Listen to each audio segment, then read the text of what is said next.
Welcome to Bits and Bobs in History.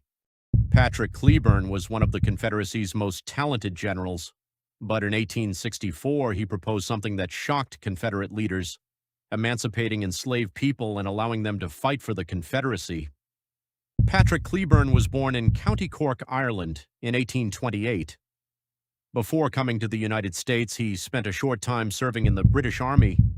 In 1849, he left Ireland and immigrated to America, eventually making his home in Arkansas, where he would later begin his military career. Patrick Cleburne entered Confederate service in 1861 and quickly gained recognition for his leadership, rising from colonel to brigadier general and eventually major general. He fought in several major campaigns, including Shiloh, Perryville, Stones River, Chickamauga, Missionary Ridge, and Franklin. His ability to keep his troops organized under intense pressure earned him a reputation as one of the Confederacy's strongest battlefield commanders. At Missionary Ridge, Cleburne's men put up a determined defense against advancing Union forces, even as other Confederate units were forced from their positions. In early January 1864, Patrick Cleburne suggested a controversial strategy to help the Confederacy deal with its growing shortage of soldiers. He proposed offering freedom to enslaved people who agreed to fight for the Confederate Army.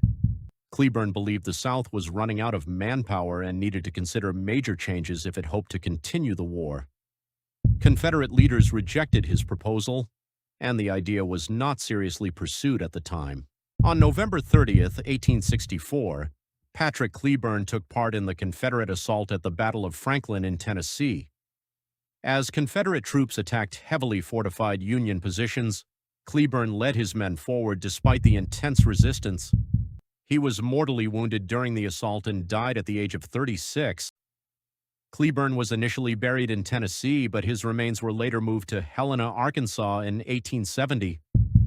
Today, he rests in the Helena Confederate Cemetery, located within Maple Hill Cemetery, alongside other Confederate soldiers.